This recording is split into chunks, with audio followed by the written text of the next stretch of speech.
Bom dia, boa tarde, boa noite, boa madrugada. Vamos aqui continuar com a leitura do Estatuto do Servidor Público do Estado de São Paulo, né? Falei aqui, né, sobre as providências preliminares, na verdade vou começar a falar agora, que é aquilo que vem antes da sindicância e antes do PAD. Que o sindicância e PAD são formas de você punir por repreensão, suspensão, cassação de aposentadoria, demissão bem de serviço público, né? E aqui nós temos algumas coisas que podem acontecer antes, né, da sindicância e do procedimento administrativo disciplinar, que são procedimentos que são mais demorados, né? Então aqui você tem o quê? Não uma punição, mas uma providência preliminar, como, por exemplo, até o afastamento do cargo, né, do servidor público.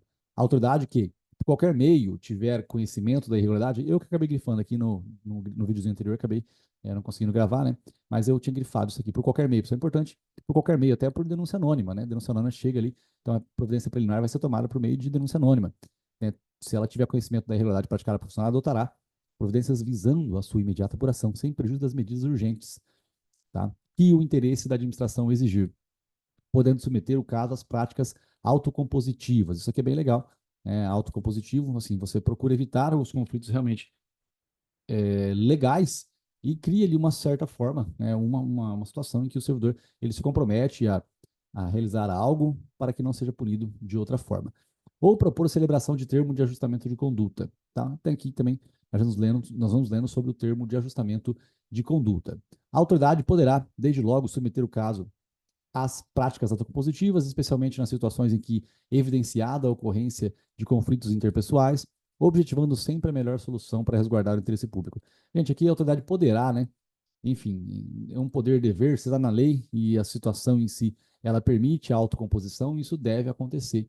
Tá? A autoridade poderá, desde logo, submeter o caso às práticas autocompositivas, especialmente nas situações em que evidencia-se a ocorrência de conflitos interpessoais. Ao invés de você suspender um médico numa repartição pública, ao invés de você suspender um, um delegado de polícia, o que você faz? Você acaba ali resolvendo aquilo de uma outra forma, obtendo sempre a melhor solução para resguardar o interesse público. Como é que eu resguardo o interesse público? Mantendo a prestação do serviço público, certo? A melhor forma de você manter isso é assim.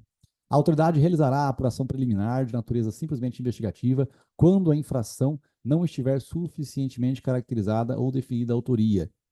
Gente, a apuração preliminar, né? Enfim, totalmente investigativo, isso aqui é porque às vezes, né, eu tenho um problema que está acontecendo com a administração pública ou de ofensa aos princípios da administração pública, qualquer coisa que esteja ocorrendo, mas eu não sei quem são os precursores daquele ato em si. Eu não sei, na verdade, quem são os precursores, nem quem está fazendo hoje, ou se são as mesmas pessoas. Então, o que acontece? A autoridade ela acaba realizando essa apuração preliminar, investiga ali, lembrando que essa natureza simplesmente investigativa é pessoal, igual ao inquérito policial, né? Não tem contraditório para a defesa no direito penal, no caso do inquérito policial, tá? É totalmente investigativa. É igual também quando o Tribunal de Contas não aprova a sua aposentadoria. Você passou pelo período que era necessário para se aposentar, dentro do órgão no qual você está lotado, e aí você está todo feliz que vai se aposentar, isso é encaminhado lá para o Tribunal de Contas, e no Tribunal de Contas eles comprovam que você ainda, na verdade, que o orçamento público não tem dinheiro para pagar a sua aposentadoria. Você não vai se aposentar naquele ano.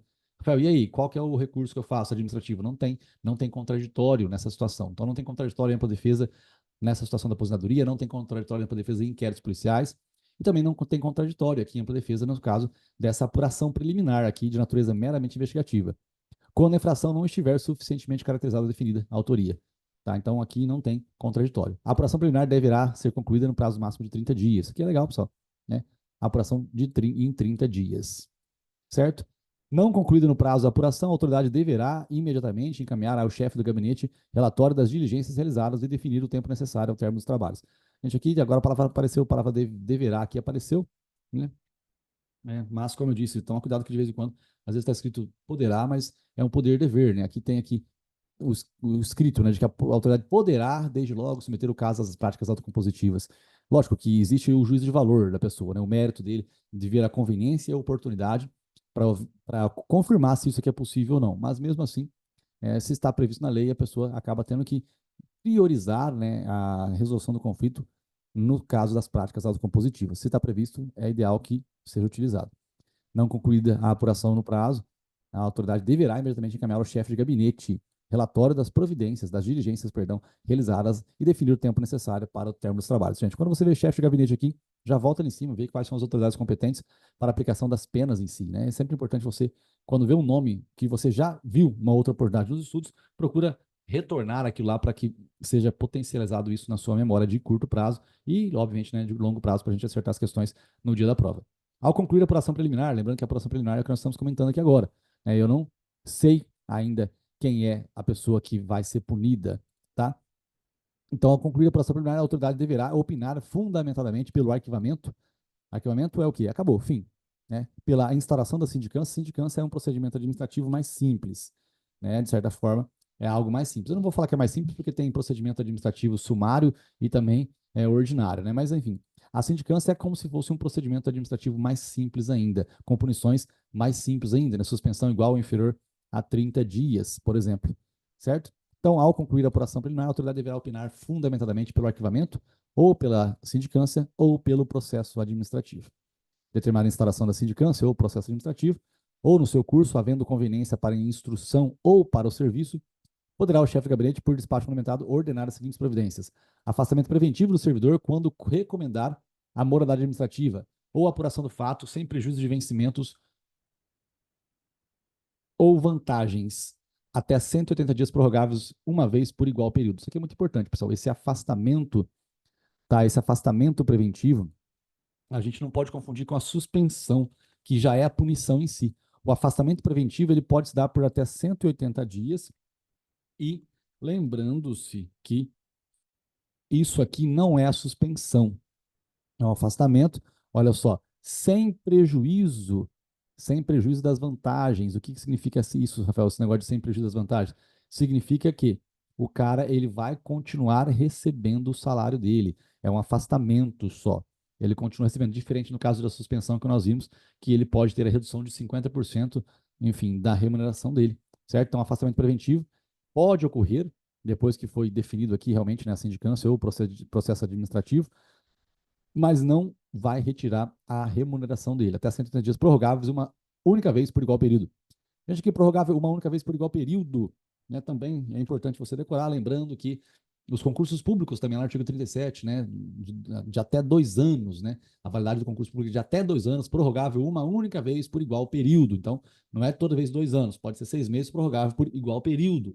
Igual aqui, né, a suspensão também, a suspensão, perdão, aqui o afastamento, ele vai se dar, tá? Vai se dar em até 180 dias, prorrogável uma vez por igual período. Então, pode ter também um caso de afastamento de 60 dias, prorrogável uma vez por igual período, mais 60. Então, da mesma forma que você tem lá no artigo 37, aqui você também tem essa mençãozinha.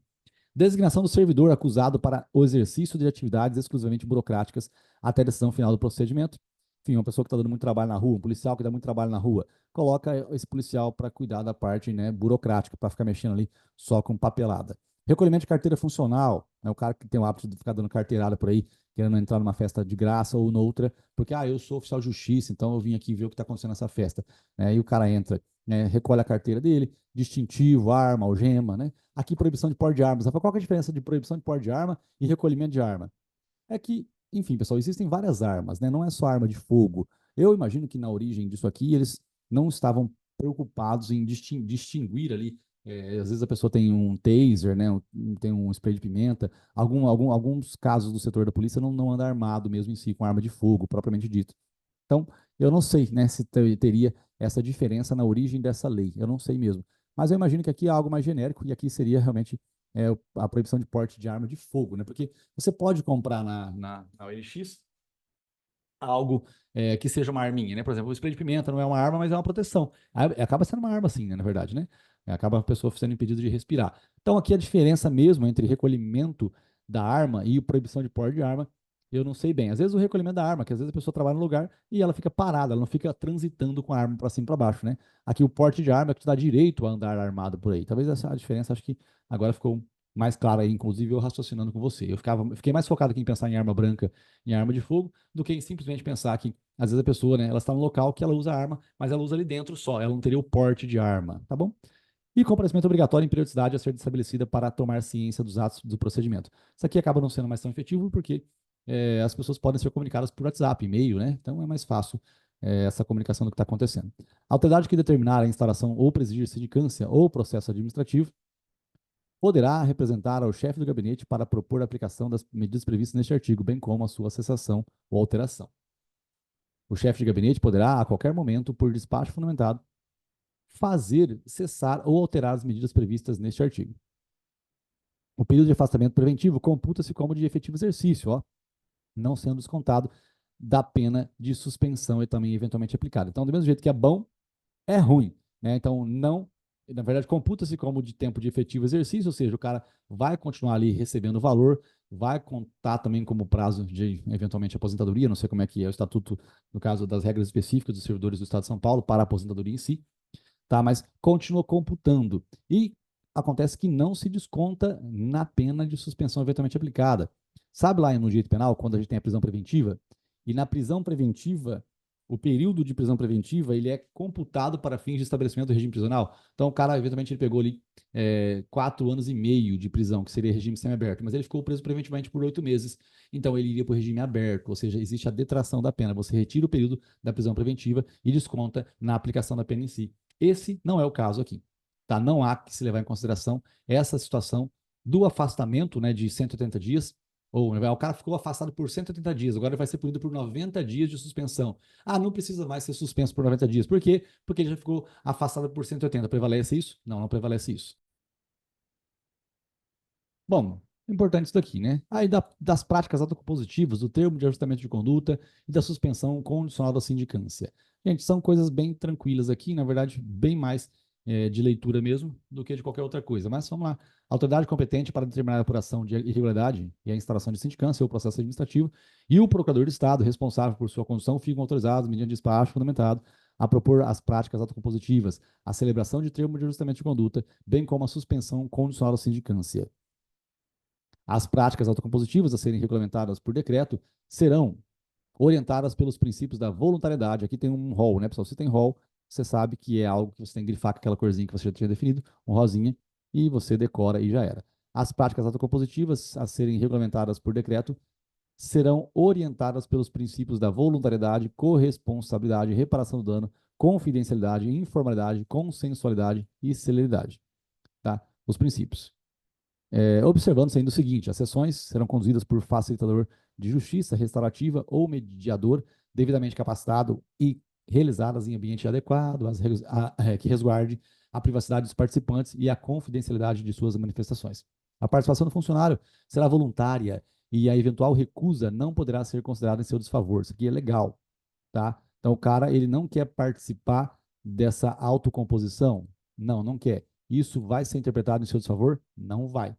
Certo? Isso aqui é bem legal, pessoal. É a mesma coisa que acontece, né, no direito penal, no processo penal. Você pode fazer uma referência lá. O fato do cara não ir à audiência significa que você vai interpretar que ele é culpado? Não. São práticas autocompositivas, a mediação, a conciliação, os processos circulares e outras técnicas de justiça restaurativa. Para a aplicação das práticas autocompositivas, pessoal, aqui talvez seja interessante mais um rol, né? É a mediação, a conciliação, os processos circulares e outras técnicas, tá? Enfim, pode ser uma lista que você imagina.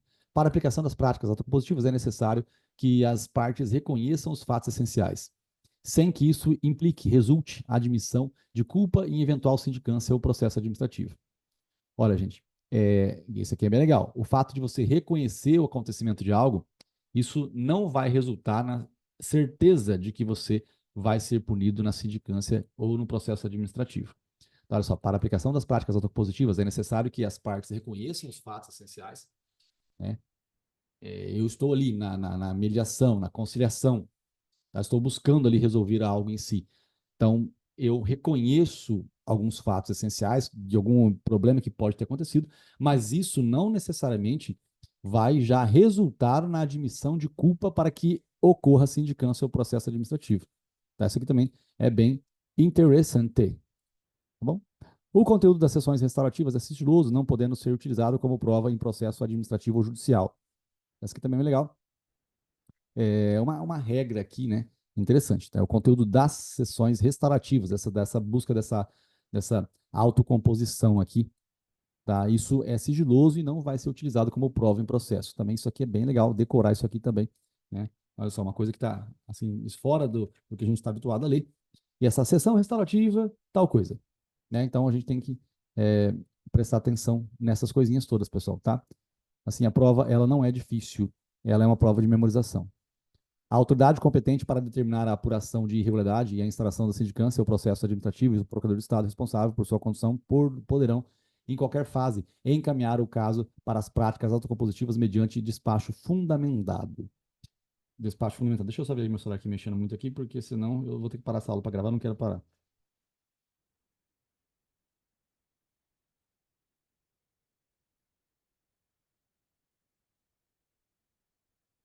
Pronto. O encaminhamento às práticas autocompositivas poderá ocorrer de forma alternativa ou concorrente à sindicância ou ao processo administrativo. Se o encaminhamento às práticas autocompositivas se der de forma alternativa ao procedimento administrativo, o despacho fundamentado a que se refere esse artigo suspenderá o prazo prescricional enquanto realizadas. Enfim, a gente tem aqui também a possibilidade de suspensão, né, da prescrição. Tá? E você sabe, né, que é aquele prazo de 2 anos, 5 anos lá. O acordo celebrado na sessão autocompositiva será homologado pela autoridade administrativa competente para determinar a instalação da sindicância ou pelo procurador do Estado responsável pela sua condução. O acordo celebrado na sessão autocompositiva será homologado pela autoridade administrativa competente para determinar a instalação da sindicância ou pelo procurador. Tá? Homologar, pessoal, é dar validade, né? Dizer que aquilo realmente está correto e é o que deve prevalecer. O cumprimento do acordo celebrado na sessão autocompositiva extingue a punidade nos casos em que, olha só, isso aqui é um caso também de extinção da punibilidade, vai por fim. Nos casos em que, cumulativamente, a conduta do funcionário não gerou prejuízo ao erário é dinheiro público, tá? Ou este foi integralmente reparado, ou seja, o prejuízo ao erário, que não é erário público, a expressão erário público é redundante, tá? Porque erário já é dinheiro público, correto? Então, a conduta do funcionário não gerou prejuízo ao erário público, não, ao erário que já é dinheiro público. Ou este prejuízo ao erário foi integralmente reparado. Forem cabíveis também, em tese, as penas de repreensão, suspensão e multa. Tá? Nos casos em que o cumprimento de um acordo restaurativo não ensejar a extinção da punibilidade, tal acordo deverá ser considerado pela autoridade competente para mitigação da sanção, né? Mitigar, né? Reduzir a sanção, objetivando sempre a melhor solução para o serviço público. Ou seja, o cara buscou resolver o problema dele num acordo restaurativo, mas não deu certo. Então, mas pô, ele já tentou resolver de uma forma, de outra, e não deu certo. Então, vamos ali reduzir, né, a intensidade da sanção. A extinção da punibilidade, nos termos do parágrafo 1 deste artigo, será declarada pelo chefe de gabinete, que poderá delegar esta atribuição. Gente, essa aqui também é legal, né? A extinção da punibilidade que refere ao parágrafo primeiro, ela poderá ser delegada, tá? Isso aqui é bem legal, né? É bem legal a ideia da extinção da punibilidade poder ser delegada. Cadê? Onde estou? Ah, tá. O termo de ajustamento de conduta é um instrumento mediante o qual, olha só, o que é? O TAC. É o termo mediante o qual o funcionário assume a responsabilidade pela irregularidade a que deu causa e compromete-se a ajustar sua conduta, bem como a observar os deveres e proibições previstos nas leis e regulamentos que regem suas atividades e reparar o dano, se houver. O termo de ajustamento de conduta poderá ser adotado nos casos de extravio ou dano ao bem público que não tenham decorrido de sua conduta dolosamente praticada pelo funcionário e terá como requisito obrigatório integral ressarcimento do prejuízo. Ó, requisito obrigatório integral, o que, que é? O, o que, que é? É o ressarcimento do prejuízo. Isso aqui é uma coisa, né, que foi... Ah, o integral, tá? Na verdade, isso aqui é muito importante também. Não é parcial. Ah, Rafael, mas qual que é a diferença de integral e parcial? Eu sei que você sabe, Rafael, mas você acha que isso é importante para a prova? A celebração do termo de instrumento de conduta poderá ser proposta pela autoridade competente para a instauração da apuração preliminar, quando atendidos os seguintes requisitos relativos ao funcionário. Isso aqui é bem legal, esse rol aqui, pessoal. A listinha aqui também é bem interessante. Né? Né? Ótimo, né? Vamos continuar aqui nessa leiturinha, então. A celebração do termo de instrumento de conduta poderá ser proposta pela autoridade competente para a instauração da apuração preliminar, quando atendidos os seguintes requisitos relativos ao funcionário interessado. Então, isso aqui é interessante, é importante. Por quê? Porque isso aqui, tá, é uma lista de coisas, né? Uma lista de requisitos para que ocorra ou não o termo de ajustamento, para que ocorra ou não, né? O que aqui está previsto. A celebração do TAC poderá ser proposta pela autoridade competente para a instauração preliminar, quando atendidos os seguintes requisitos. Olha só, para ter esse negócio aqui, o cara não pode ter agido com dolo ou má fé. Isso aqui é sempre basicão, né, gente? E ter mais de 5 anos de efetivo exercício no cargo, isso é uma condição interessante. Não ter sofrido punição de natureza disciplinar nos últimos 5 anos, não ter sindicância ou processo em curso e não ter celebrado esse benefício também nos últimos 3 anos. Aqui é interessante, quem conhece o processo penal, o Juninho aí que eu não gosto que eu fico falando, né, de quem é formado de direito, quem não é formado de direito. Aqui, quem é formado de direito, né, acaba tendo uma vantagem, né? Por quê? Porque lá no processo penal, quando você aceita o acordo de não persecução penal, quando você aceita a transação penal, inclusive, nós vimos aqui no GCRIM, né? Quando você tem benefício da transação penal, no artigo 76 da 9.099, você não pode ter esse mesmo benefício de novo se você já o possuiu nos últimos 5 anos. Aqui são 3 anos, tá? Então, olha só, o acordo de não persecução penal, a transação penal, suspensão do processo e esse termo de ajustamento de conduta, né? São coisas que, se você já os possuiu, você não pode possuí-los de novo em 5 anos, salvo aqui no termo de ajustamento de conduta, que são 3 anos. E aqui talvez é uma coisa que confunde, né? Porque confunde nada, né? Agora que eu falei que confunde, você não vai confundir mais. Mas, olha só, para o cara ter esse benefício do TAC aqui, desse termo de ajustamento de conduta, para que não tenha processo contra ele tem que estar em exercício há pelo menos 5 anos, não ter sofrido punição disciplinar nos últimos 5 anos também, e não ter celebrado esse TAC nos últimos 3 anos, certo? Então, faça uma referência e faça uma relação, né, com relação à transação penal lá do Juizado Especial Criminal. Inclusive, quem não é formado de direito, vai lá agora ler o artigo 76 do Juizado Especial Criminal, que você vai verificar que, se o cara já teve benefício da transação penal uma vez, ele não pode ter de novo dentro de 5 anos, tá bom? E, obviamente, não ter sindicância em curso ou processo em curso, tá? A mesma coisa acontece na transação penal e no acordo de não persecução penal. Exclusivamente para os fins do disposto no caput deste artigo, o termo de conduta será registrado nos assentos funcionais do funcionário. Esse negócio de registrar nos assentos funcionais, pessoal, aquilo, né, é o livro negro do cara, tá? Assim, ele não tem processo contra isso. Isso que acontece em ética também. Quem é formado em direito, Juninho, acontece em ética também. Em ética, a primeira censura que o cara sofre acaba não sendo censura, acaba ficando só anotado nos assentamentos dele, e a segunda censura que se torna a primeira censura, né? Aí depois de 3 censuras, depois de 2 censuras tem uma suspensão, e depois de 3 suspensões ele tem uma exclusão.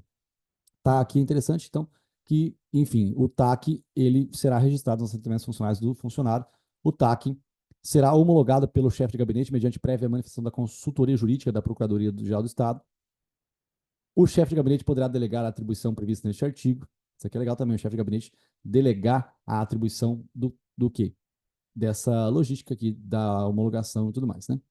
A proposta da celebração do TAC poderá ser feita de ofício ou a pedido do funcionário interessado. Isso aqui é legal. Isso aqui, ó, de ofício, pessoal, é legal, tá? É possível que ocorra uma proposta de termo de ajustamento de conduta de ofício? É possível. A pedido do interessado, pessoal, é lógico que isso aqui aconteceria, né? A pedido dele, ele tá, que você prefere, né? R$ 2 ou um processo misterioso, né? É claro que o cara vai acabar optando ali pelo termo de ajustamento de conduta. Então, se ele pode pedir, então ele vai acabar fazendo. O pedido de celebração do termo de ajustamento de conduta feito pelo funcionário interessado poderá ser indeferido com base em juízo de admissibilidade de que conclua que não, pelo não cabimento da medida em relação à irregularidade a ser apurada. Logicamente, né?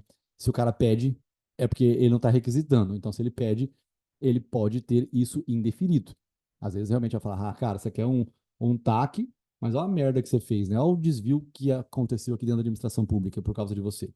O TAC deverá conter a qualificação do funcionário envolvido, a descrição precisa do fato a que se refere, as obrigações assumidas, o prazo e a forma de cumprimento, a forma de fiscalização das obrigações assumidas, o prazo de cumprimento do TAC não poderá ser inferior a 1 ano, nem superior a 2 anos.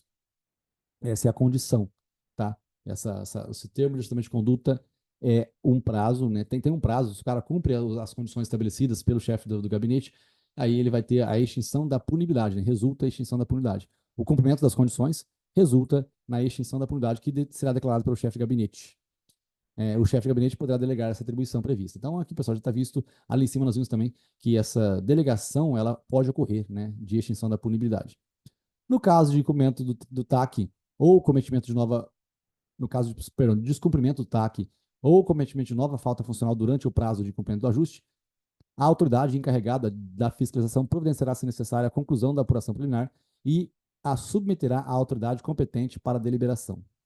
Não corre prescrição durante o prazo fixado para o cumprimento, gente. Isso aqui também, para quem é formado em direito, Juninho, é mais tranquilo, né? A galera que sabe que enquanto está na transação penal, enquanto está no acordo de não persecução penal, não corre prescrição. Aqui também, enquanto está no período do TAC, não corre, tá?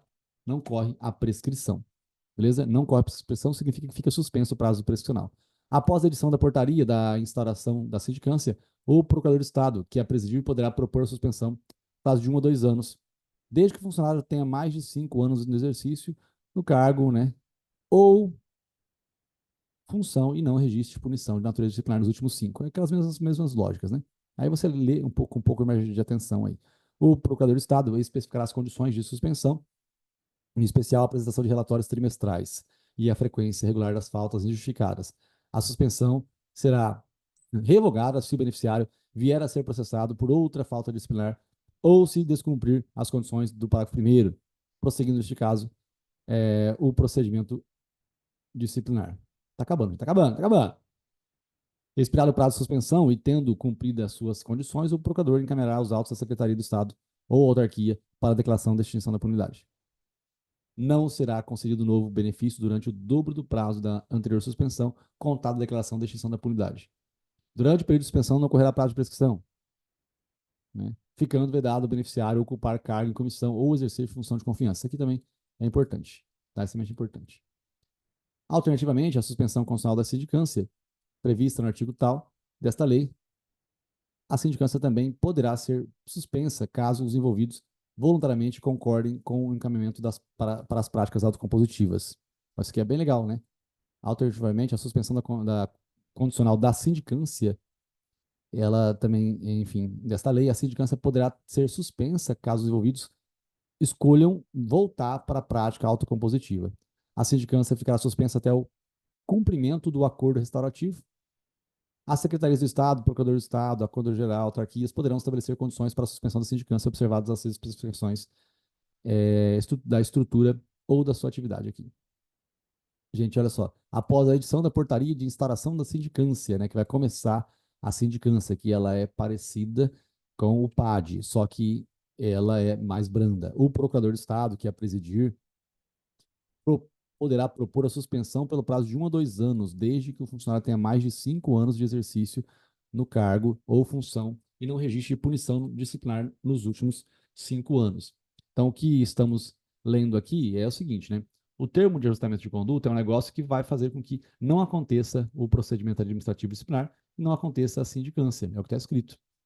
Só que às vezes, né, às vezes realmente existe uma portaria, né, que é um ato administrativo que dá início aqui à sindicância. Só que mesmo assim é possível que eles pensem o seguinte, gente, ó, vai começar a sindicância, vai, mas e se a gente tentar mais uma vez aquela prática autocompositiva? E aí se der certo, né? Então a gente procura fazer isso aqui, beleza? Então é o que está escrito nesse dispositivo, tá? Nesse dispositivo aqui é o que tem essa menção. O procurador especificará as condições da suspensão, em especial a apresentação de relatórios trimestrais. A suspensão será revogada se o beneficiário vier a ser processado por outra falta deste artigo, né? Expirado o prazo da suspensão e tendo sido cumpridas as suas condições, o procurador encaminhará os autos à secretaria para extinção da punibilidade, tá bom? Daqui a pouco a gente vê a sindicância, pessoal, a sindicância e o PAD, aí eu volto a tratar disso aí, tá bom? Ó, beijo magro, foco, força, fé, farta depois de tudo, tamo junto e tchau.